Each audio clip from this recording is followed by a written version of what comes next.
Bonjour, une nouvelle de Guy de Maupassant, l'inutile beauté.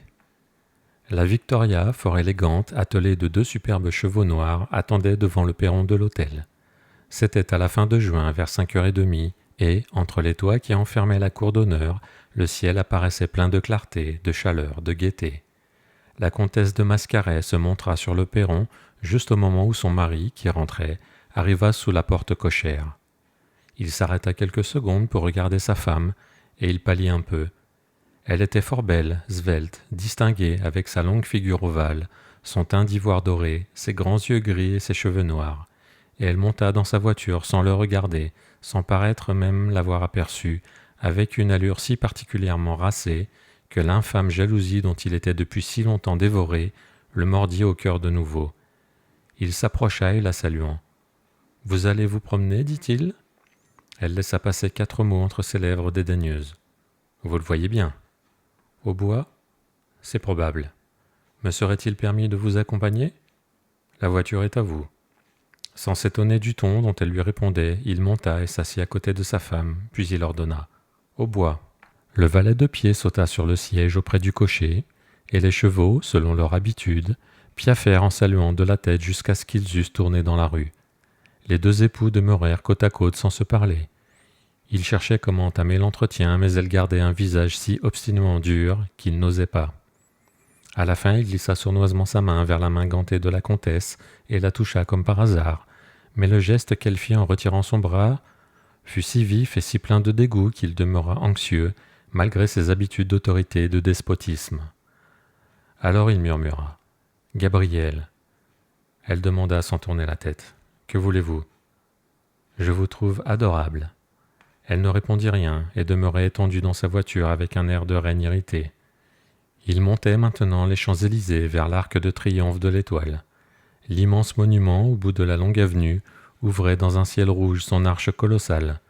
Le soleil semblait descendre sur lui en semant par l'horizon une poussière de feu. Et le fleuve des voitures, éclaboussé de reflets sur les cuivres, sur les argentures et les cristaux des harnais et des lanternes, laissait couler un double courant vers le bois et vers la ville. Le comte de Mascaret reprit. « Ma chère Gabrielle. » Alors, n'y tenant plus, elle répliqua d'une voix exaspérée. « Oh, laissez-moi tranquille, je vous prie. Je n'ai même plus la liberté d'être seul dans ma voiture à présent. » Il simula n'avoir point écouté et continua. « Vous n'avez jamais été aussi jolie qu'aujourd'hui. » Elle était certainement à bout de patience et elle répliqua avec une colère qui ne se contenait point. « Vous avez tort de vous en apercevoir, car je vous jure bien que je ne serai plus jamais à vous. » Certes, il fut stupéfait, bouleversé, et ses habitudes de violence reprenant le dessus, il jeta un « Qu'est-ce à dire ?» qui révélait plus le maître brutal que l'homme amoureux. Elle répéta à voix basse, bien que leurs gens ne pussent rien entendre dans l'assourdissant ronflement des roues. « Ah, qu'est-ce à dire ? Qu'est-ce à dire ? Je vous retrouve donc. Vous voulez que je vous le dise ? Oui. Que je vous dise tout ? Oui. Tout ce que j'ai sur le cœur depuis que je suis la victime de votre féroce égoïsme ? Il était devenu rouge d'étonnement et d'irritation. Il grogna les dents serrées. « Oui, dites. » C'était un homme de haute taille, à larges épaules, à grande barbe rousse, un bel homme, un gentilhomme, un homme du monde qui passait pour un mari parfait et pour un père excellent. Pour la première fois depuis leur sortie de l'hôtel, elle se retourna vers lui et le regarda bien en face. « Ah, vous allez entendre des choses désagréables, mais sachez que je suis prête à tout, que je braverai tout, que je ne crains rien, et vous aujourd'hui moins que personne. » Il la regardait aussi dans les yeux et une rage déjà le secouait. Il murmura « Vous êtes folle !»« Non, mais je ne veux plus être la victime de l'odieux supplice de maternité que vous m'imposez depuis 11 ans. Je veux vivre enfin en femme du monde, comme j'en ai le droit, comme toutes les femmes en ont le droit. » Redevenant pâle tout à coup, il balbutia « Je ne comprends pas. » « Si, vous comprenez, il y a maintenant 3 mois que j'ai accouché de mon dernier enfant, et comme je suis encore très belle, et malgré vos efforts presque indéformables, ainsi que vous venez de le reconnaître en m'apercevant sur votre perron, vous trouvez qu'il est temps que je redevienne enceinte. Mais vous déraisonnez. Non, j'ai 30 ans et 7 enfants, et nous sommes mariés depuis 11 ans, et vous espérez que cela continuera encore 10 ans, après quoi vous cesserez d'être jaloux. » Il lui saisit le bras et l'étreignant. « Je ne vous permettrai pas de me parler plus longtemps ainsi. Et moi je vous parlerai jusqu'au bout, jusqu'à ce que j'ai fini tout ce que j'ai à vous dire, et si vous essayez de m'en empêcher, j'élèverai la voix de façon à être entendu par les 2 domestiques qui sont sur le siège. Je ne vous ai laissé monter ici que pour cela, car j'ai des témoins qui vous forceront à m'écouter et à vous contenir. Écoutez-moi. Vous m'avez toujours été antipathique, et je vous l'ai toujours laissé voir, car je n'ai jamais menti, monsieur. Vous m'avez épousé malgré moi. Vous avez forcé mes parents qui étaient gênés à me donner à vous, parce que vous êtes très riche. Ils m'y ont contrainte en me faisant pleurer.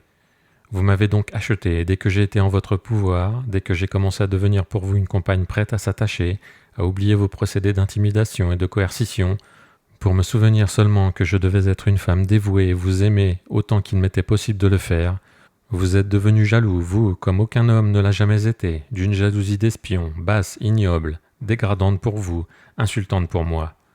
Je n'étais pas marié depuis 8 mois que vous m'avez soupçonné de toutes les perfidies. Vous me l'avez même laissé entendre. Quelle honte! Et comme vous ne pouviez pas m'empêcher d'être belle et de plaire, d'être appelée dans les salons et aussi dans les journaux une des plus jolies femmes de Paris, vous avez cherché ce que vous pourriez imaginer pour écarter de moi les galanteries, et vous avez eu cette idée abominable de me faire passer ma vie dans une perpétuelle grossesse, jusqu'au moment où je dégoûterai tous les hommes. Oh, ne niez pas. Je n'ai point compris pendant longtemps, puis j'ai deviné. Vous vous en êtes vanté même à votre sœur qui me l'a dit, car elle m'aime et elle a été révoltée de votre grossièreté de rustre. Ah, rappelez-vous nos luttes, les portes brisées, les serrures forcées. À quelle existence vous m'avez condamné depuis 11 ans, une existence de jument poulinière enfermée dans un haras. Puis, dès que j'étais grosse, vous vous dégoûtiez aussi de moi, vous, et je ne vous voyais plus durant des mois. On m'envoyait à la campagne, dans le château de famille, au vert, au pré, faire mon petit. Et quand je reparaissais, fraîche et belle, indestructible, toujours séduisante et toujours entourée d'hommages, espérant enfin que j'allais vivre un peu comme une jeune femme riche qui appartient au monde, la jalousie vous reprenait et vous recommenciez à me poursuivre de l'infâme et haineux désir dont vous souffrez en ce moment à mon côté. Et ce n'est pas le désir de me posséder, je ne me serais jamais refusé à vous, c'est le désir de me déformer. Il s'est de plus passé cette chose abominable et si mystérieuse que j'ai été longtemps à la pénétrer, mais je suis devenue fine à vous voir, agir et penser. Vous vous êtes attaché à vos enfants de toute la sécurité qu'ils vous ont donnée pendant que je les portais dans ma taille.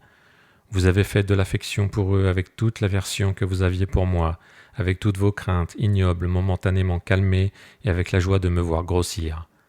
Ah, cette joie, combien de fois je l'ai sentie en vous. Je l'ai rencontrée dans vos yeux, je l'ai devinée. Vos enfants, vous les aimez comme des victoires et non comme votre sang. Ce sont des victoires sur moi, sur ma jeunesse, sur ma beauté, sur mon charme, sur les compliments qu'on m'adressait et sur ceux qu'on chuchotait autour de moi sans me les dire. Et vous en êtes fiers. Vous paradez avec eux, vous les promenez en break au bois de Boulogne, sur des ânes à Montmorency. Vous les conduisez aux matinées théâtrales pour qu'on vous voie au milieu d'eux, qu'on dise « Quel bon père !» et qu'on le répète. Il lui avait pris le poignet avec une brutalité sauvage, et il le serrait si violemment qu'elle se tut, une plainte lui déchirant la gorge.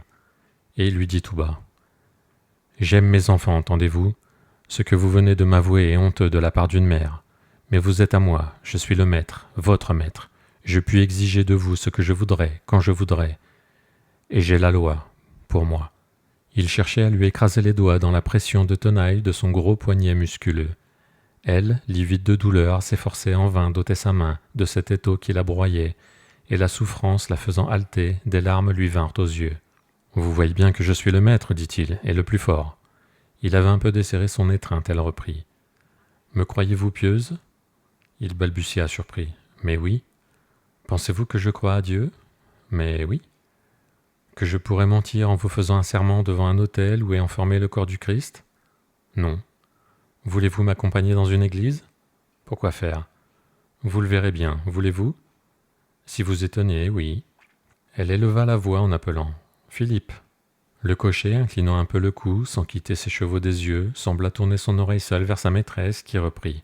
« Allez à l'église Saint-Philippe du Roule. » Et la Victoria, qui arrivait à la porte du bois de Boulogne, retourna vers Paris.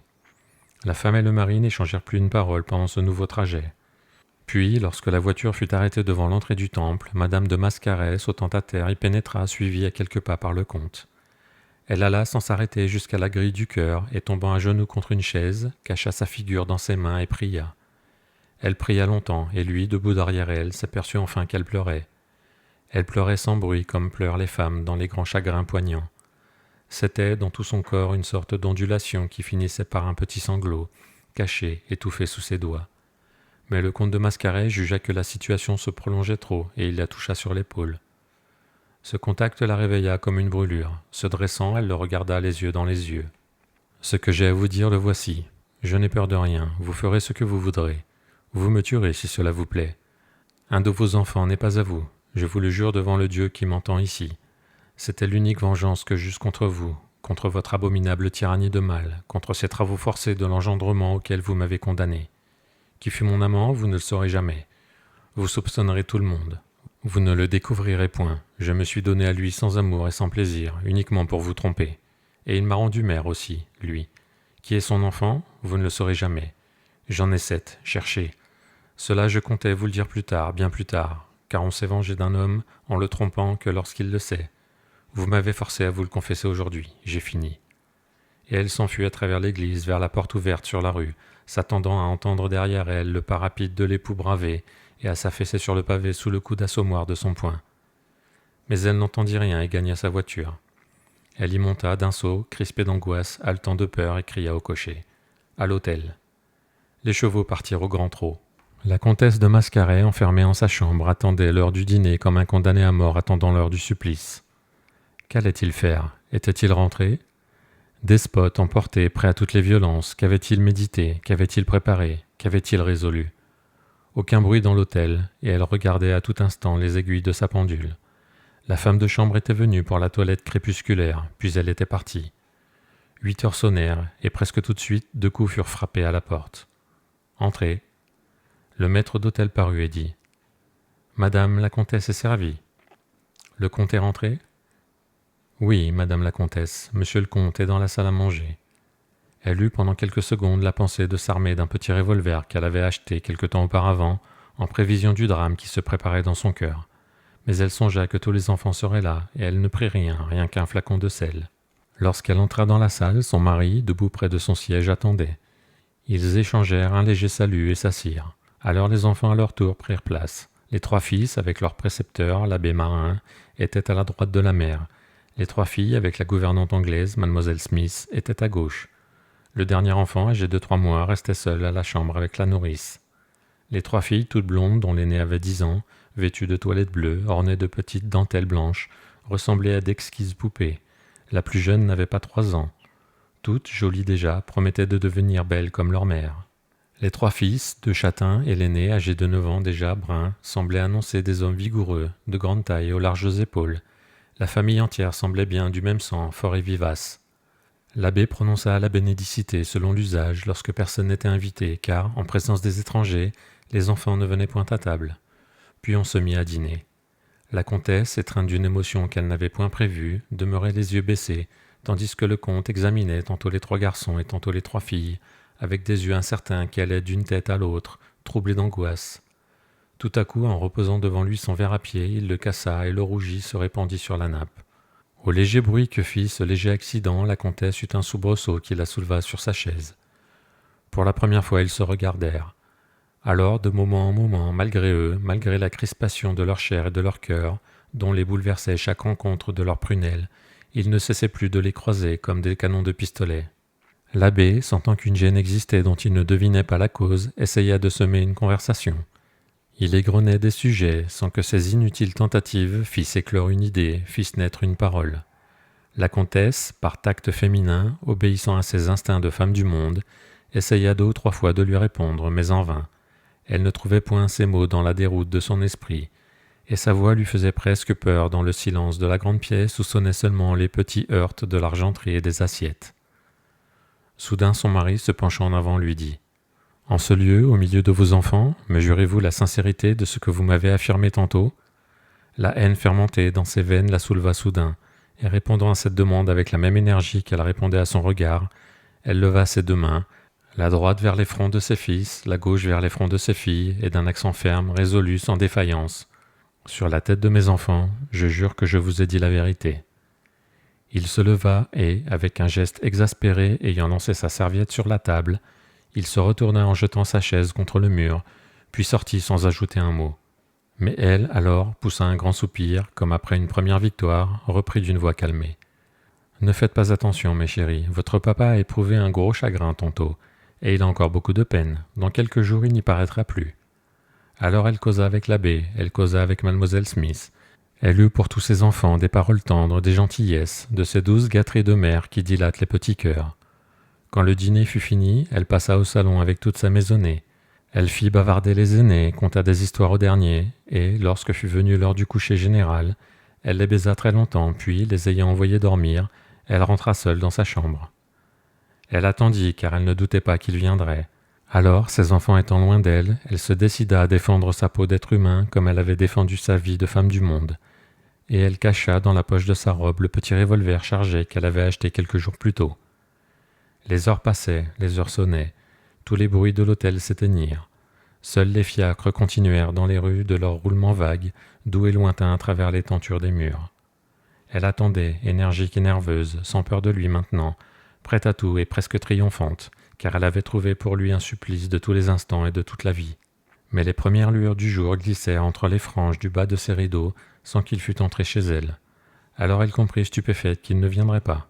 Ayant fermé sa porte à clé, poussé le verrou de sûreté qu'elle y avait fait appliquer, elle se mit au lit enfin et y demeura les yeux ouverts, méditant, ne comprenant plus, ne devinant pas ce qu'il allait faire.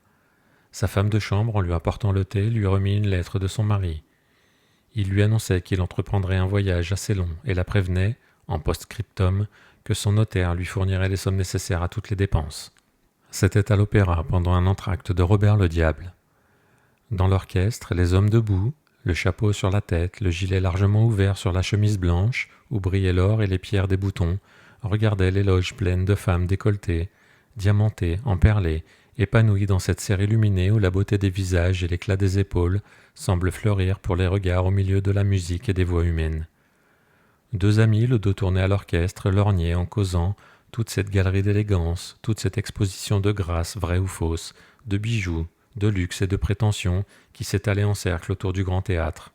Un d'eux, Roger de Salins, dit à son compagnon, Bernard Grandin, « Regarde donc la comtesse de Mascaret, comme elle est toujours belle. » L'autre à son tour lorgna dans une loge en face, une grande femme qui paraissait encore très jeune et dont l'éclatante beauté semblait appeler les yeux de tous les coins de la salle.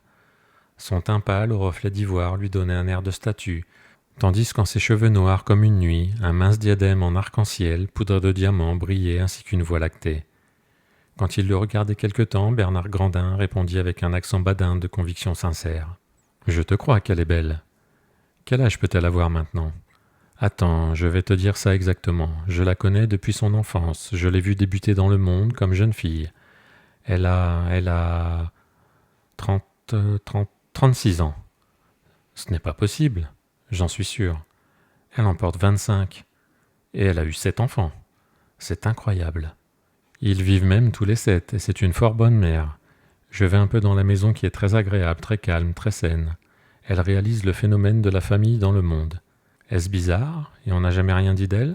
Jamais. Mais son mari, il est singulier, n'est-ce pas ? Oui et non. Il y a peut-être entre eux un petit drame, un de ces petits drames de ménage qu'on soupçonne, qu'on ne connaît jamais bien, mais qu'on devine à peu près. Quoi ? Je n'en sais rien, moi. Mascaret est un grand viveur aujourd'hui, après avoir été un parfait époux.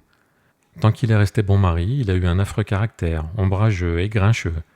Depuis qu'il fait la fête, il est devenu très différent, mais on dirait qu'il a un souci, un chagrin, un ver rongeur quelconque. Il vieillit beaucoup, lui.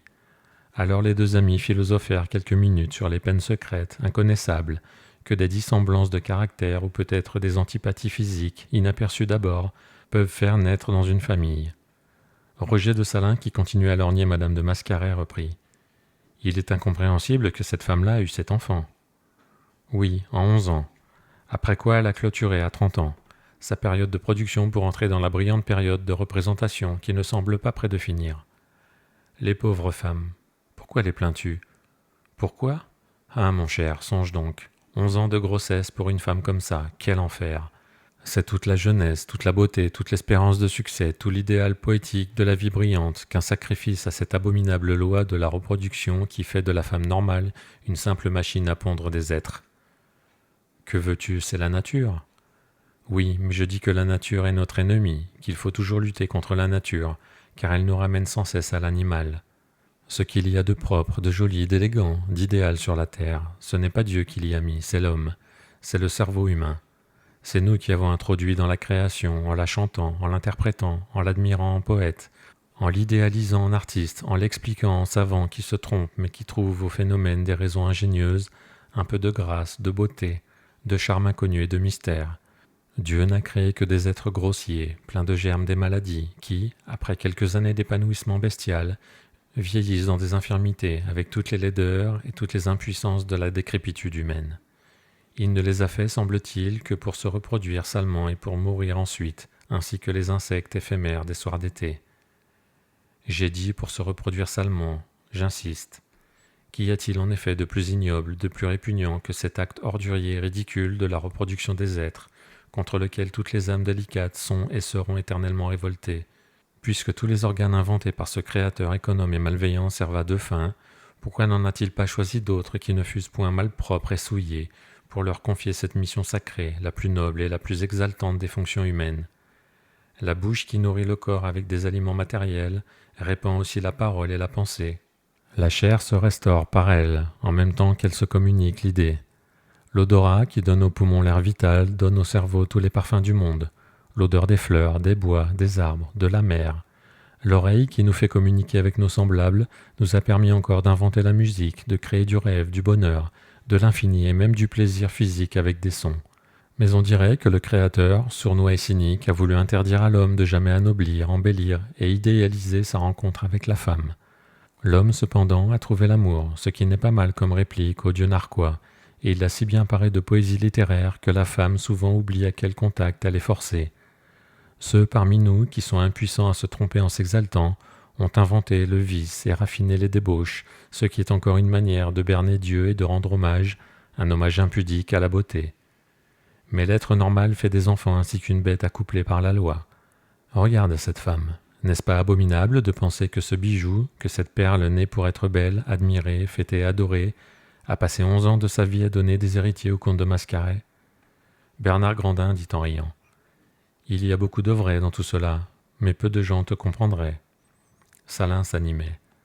Sais-tu comment je conçois Dieu, dit-il, comme un monstrueux organe créateur inconnu de nous, qui sème par l'espace des milliards de mondes, ainsi qu'un poison unique pondrait des œufs dans la mer. Il crée parce que c'est sa fonction de Dieu, mais il est ignorant de ce qu'il fait, stupidement prolifique, inconscient des combinaisons de toutes sortes produites par ses germes éparpillés. La pensée humaine est un heureux petit accident des hasards de ses fécondations, un accident local, passager, imprévu, condamné à disparaître avec la terre et à recommencer peut-être ici ou ailleurs, pareil ou différent, avec les nouvelles combinaisons des éternels recommencements. Nous lui devons, à ce petit accident de l'intelligence, d'être très mal en ce monde qui n'est pas fait pour nous, qui n'avait pas été préparé pour recevoir, loger, nourrir et contenter des êtres pensants, et nous lui devons aussi d'avoir à lutter sans cesse, quand nous sommes vraiment des raffinés, des civilisés, contre ce qu'on appelle encore les desseins de la Providence. Grandin, qui l'écoutait avec attention, connaissant de longue date les surprises éclatantes de sa fantaisie, lui demanda « Alors tu crois que la pensée humaine est un produit spontané de l'aveugle parturition divine ? Parbleu, une fonction fortuite des centres nerveux de notre cerveau, pareille aux actions chimiques imprévues dues à des mélanges nouveaux, pareil aussi à une production d'électricité, créée par des frottements ou des voisinages inattendus, à tous les phénomènes enfin engendrés par les fermentations infinies et fécondes de la matière qui vit. Mais mon cher, la preuve en éclate pour quiconque regarde autour de soi. Si la pensée humaine, voulue par un créateur conscient, avait dû être ce qu'elle est devenue, si différente de la pensée et de la résignation animale, exigeante, chercheuse, agitée, tourmentée, est-ce que le monde créé pour recevoir l'être que nous sommes aujourd'hui aurait été cet inconfortable petit parc à bestioles, ce champ à salade, ce potager sylvestre, rocheux et sphérique, où votre providence imprévoyante nous avait destinés à vivre nus, dans les grottes ou sous les arbres, nourris de la chair massacrée des animaux, nos frères ou des légumes crus poussés sous le soleil et les pluies? Mais il suffit de réfléchir une seconde pour comprendre que ce monde n'est pas fait pour des créatures comme nous. La pensée éclose et développée par un miracle nerveux des cellules de notre tête, toute impuissante, ignorante et confuse qu'elle est, et qu'elle demeurera toujours, fait de nous tous, les intellectuels, d'éternels et misérables exilés sur cette terre. Contemple-la, cette terre, telle que Dieu l'a donnée à ceux qui l'habitent. N'est-elle pas visiblement et uniquement disposée, plantée et boisée pour les animaux? Qu'y a-t-il pour nous? Rien. Et pour eux, tout, les cavernes, les arbres, les feuillages, les sources, le gîte, la nourriture et la boisson. Aussi les gens difficiles comme moi n'arrivent-ils jamais à s'y trouver bien. Ceux-là seuls qui se rapprochent de la brute sont contents et satisfaits. Mais les autres, les poètes, les délicats, les rêveurs, les chercheurs, les inquiets, ah, les pauvres gens. Je mange des choux et des carottes sacrebleues, des oignons, des navets et des radis, parce que nous avons été contraints de nous y accoutumer, même d'y prendre goût, et parce qu'ils ne poussent pas autre chose. Mais c'est là une nourriture de lapin et de chèvre, comme l'herbe et le trèfle sont des nourritures de cheval et de vache. Quand je regarde les épis d'un champ de blé mûr, je ne doute pas que cela n'ait germé dans le sol pour des becs de moineaux ou d'alouettes, mais non point pour ma bouche. En mastiquant du pain, je vole donc les oiseaux, comme je vole la belette et le renard en mangeant des poules. La caille, le pigeon et la perdrix ne sont-ils pas les proies naturelles de l'épervier? Le mouton, le chevreuil et le bœuf, celles des grands carnassiers, plutôt que des viandes engraissées pour nous être servies rôties avec des truffes qui auraient été déterrées spécialement pour nous par les cochons? Mais, mon cher, les animaux n'ont rien à faire pour vivre ici-bas. Ils sont chez eux, logés et nourris. Ils n'ont qu'à brouter ou à chasser et à s'entremanger selon leurs instincts, car Dieu n'a jamais prévu la douceur et les mœurs pacifiques. Il n'a prévu que la mort des êtres acharnés à se détruire et à se dévorer. Quant à nous, il nous en a fallu du travail, de l'effort, de la patience, de l'invention, de l'imagination, de l'industrie, du talent et du génie pour rendre à peu près logeable ce sol de racines et de pierres. Mais songe à ce que nous avons fait malgré la nature, contre la nature, pour nous installer d'une façon médiocre, à peine propre, à peine confortable, à peine élégante, pas digne de nous. Et plus nous sommes civilisés, intelligents, raffinés, plus nous devons vaincre et dompter l'instinct animal qui représente en nous la volonté de Dieu. Songe qu'il nous a fallu inventer la civilisation, toute la civilisation, qui comprend tant de choses, tant, de toutes sortes, depuis les chaussettes jusqu'au téléphone. Songe à tout ce que tu vois tous les jours, à tout ce qui nous sert de toutes les façons. Pour adoucir notre sort de brute, nous avons découvert et fabriqué de tout, à commencer par des maisons, puis des nourritures exquises, des sauces, des bonbons, des pâtisseries, des boissons, des liqueurs, des étoffes, des vêtements, des parures, des lits, des sommiers, des voitures, des chemins de fer, des machines innombrables. Nous avons de plus trouvé les sciences et l'art, l'écriture et les vers. Oui, nous avons créé les arts, la poésie, la musique, la peinture. Tout l'idéal vient de nous, et aussi toute la coquetterie de la vie, la toilette des femmes et le talent des hommes qui ont fini par un peu parer à nos yeux, par rendre moins nue, moins monotone et moins dure l'existence de simples reproducteurs pour laquelle la divine providence nous avait uniquement animés. Regarde ce théâtre. N'y a-t-il pas là-dedans un monde humain créé par nous, imprévu par les destins éternels, ignoré d'eux, compréhensible seulement par nos esprits, une distraction coquette, sensuelle, intelligente, inventée uniquement pour et par la petite bête mécontente et agitée que nous sommes? Regarde cette femme, Madame de Mascaret. Dieu l'avait faite pour vivre dans une grotte nue ou enveloppée de peau de bête. N'est-elle pas mieux ainsi? Mais à ce propos, sait-on pourquoi et comment sa brute de mari, ayant près de lui une compagne pareille, et surtout après avoir été assez rustre pour la rendre 7 fois mère, la lâchait tout à coup pour courir les gueuses? Grandin répondit. Eh, mon cher, c'est probablement là l'unique raison. Il a fini par trouver que cela lui coûtait trop cher de coucher toujours chez lui. Il est arrivé, par économie domestique, au même principe que tu poses en philosophe. On frappait les 3 coups pour le dernier acte, les 2 amis se retournèrent, ôtèrent leurs chapeaux et s'assirent. Dans le coupé qui les ramenait chez eux après la représentation de l'opéra, le comte et la comtesse de Mascaret, assis côte à côte, se taisaient, mais voilà que le mari tout à coup dit à sa femme. « Gabrielle, que me voulez-vous? Ne trouvez-vous pas que ça a assez duré? Quoi donc? L'abominable supplice auquel, depuis 6 ans, vous me condamnez. Que voulez-vous? Je n'y puis rien. Dites-moi lequel, enfin. Jamais. Songez que je ne puis plus voir mes enfants, les sentir autour de moi, sans avoir le cœur broyé par ce doute. Dites-moi lequel, et je vous jure que je pardonnerai, que je le traiterai comme les autres. Je n'en ai pas le droit. Vous ne voyez donc pas que je ne puis plus supporter cette vie, cette pensée qui me ronge et cette question que je me pose sans cesse, cette question qui me torture chaque fois que je les regarde? J'en deviens fou. Elle demanda. Vous avez donc bien souffert? Affreusement.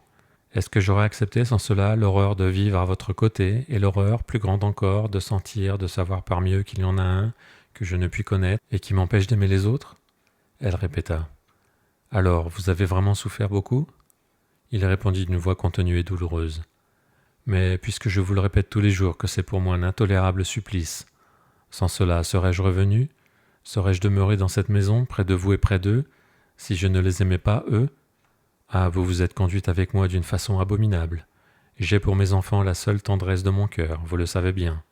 Je suis pour eux un père des anciens temps, comme j'ai été pour vous le mari des anciennes familles, car je reste moi un homme d'instinct, un homme de la nature, un homme d'autrefois. Oui, je l'avoue, vous m'avez rendu jaloux, atrocement, parce que vous êtes une femme d'une autre race, d'une autre âme, avec d'autres besoins. Ah, les choses que vous m'avez dites, je ne les oublierai jamais. À partir de ce jour d'ailleurs, je ne me suis plus soucié de vous. Je ne vous ai pas tué parce que je n'aurais plus gardé un autre moyen sur la terre de découvrir jamais lequel de vos enfants n'est pas à moi. J'ai attendu, mais j'ai souffert plus que vous ne sauriez croire, car je n'ose plus les aimer, sauf les deux aînés peut-être. Je n'ose plus les regarder, les appeler, les embrasser. Je ne peux plus en prendre un sur mes genoux sans me le demander. N'est-ce pas celui-là? J'ai été avec vous correct et même doux et complaisant depuis 6 ans. Dites-moi la vérité, je vous jure que je ne ferai rien de mal. Dans l'ombre de la voiture, il crut deviner qu'elle était émue et sentant qu'elle allait enfin parler. Je vous en prie, dit-il, je vous en supplie. Elle murmura. J'ai peut-être été plus coupable que vous ne croyez, mais je ne pouvais plus continuer cette vie odieuse de grossesse. Je n'avais qu'un moyen de vous chasser de mon lit. J'ai menti devant Dieu, et j'ai menti la main levée sur la tête de mes enfants, car je ne vous ai jamais trompé. Il lui saisit le bras dans l'ombre et le serrant comme il avait fait au jour terrible de leur promenade au bois, il balbutia. Est-ce vrai? C'est vrai. Mais lui, soulevé d'angoisse, gémit. Ah, je vais retomber en de nouveaux doutes qui ne finiront plus. Quel jour avez-vous menti, autrefois ou aujourd'hui? Comment vous croire à présent? Comment croire une femme après cela? Je ne saurai plus jamais ce que je dois penser. J'aimerais mieux que vous m'eussiez dit « c'est Jacques » ou « c'est Jeanne ». La voiture pénétrait dans la cour de l'hôtel. Quand elle se fut arrêtée devant le perron, le comte descendit le premier et offrit comme toujours le bras à sa femme pour gravir les marches. Puis, dès qu'ils atteignirent le premier étage. « Puis-je vous parler encore quelques instants, dit-il » Elle répondit « Je veux bien ».